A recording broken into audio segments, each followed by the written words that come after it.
Ever wondered how some investors make money even when the stock market isn't soaring? The secret? Dividends. And more importantly, the dividend yield. But why does it matter so much? Stick around, because this one factor could make or break your passive income strategy. First things first, what exactly is dividend yield? In simple terms, it's the percentage of a company's share price that it pays out in dividends every year. So how do you calculate it?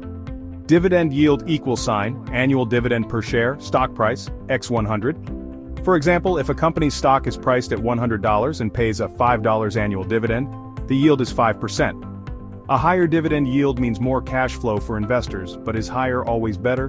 Not necessarily. Let's break it down. If you want your investments to pay you regularly, dividend stocks with a solid yield can generate consistent passive income. Retirees, for example, love dividend stocks because they provide cash flow without selling shares. Dividend yield can signal a company's stability. Many strong companies like Coca-Cola, Johnson & Johnson, and Procter & Gamble have paid dividends for decades.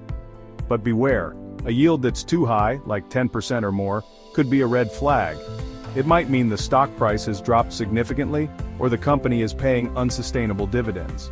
Reinvesting dividends can supercharge your wealth. Thanks to compounding, your dividends buy more shares, which then earn more dividends. Over decades, this can significantly boost your returns. Not all stocks pay dividends, but some sectors are known for reliable, high-yielding dividends. Let's look at where you can find them.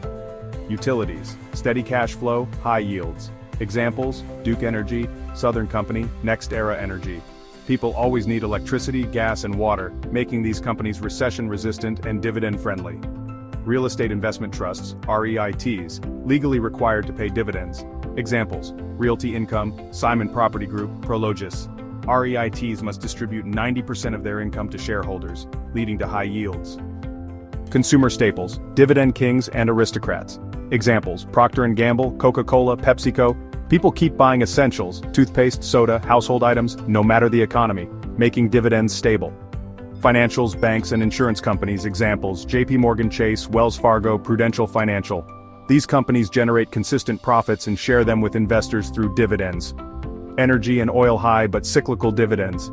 Examples: ExxonMobil, Chevron, BP. High dividend yields when oil prices are strong, but dividends can fluctuate based on market conditions.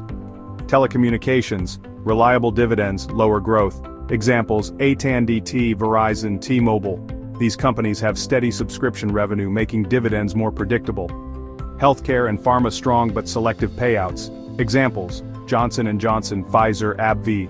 Big pharma companies pay dividends due to consistent demand for healthcare and medicines. Now, how to use dividend yield wisely.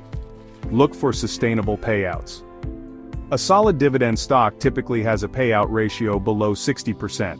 If it's too high, the company might struggle to maintain payments. Consider growth versus yield. A 2% yield with strong dividend growth can outperform a stagnant 6% yield over time. Don't chase yield blindly. Always check a company's financials before investing. High yields can sometimes signal trouble. Dividend investing isn't just about picking the highest yield, it's about picking quality companies that can pay and grow their dividends over time. Now that you know why dividend yield matters and where to find the best dividend stocks, how will you use this in your investment strategy? Drop a comment below with your favorite dividend-paying stock. And if you found this helpful, don't forget to like, subscribe, and hit the bell so you don't miss more money-making insights. Simplify your money, empower your mastery. See you next time.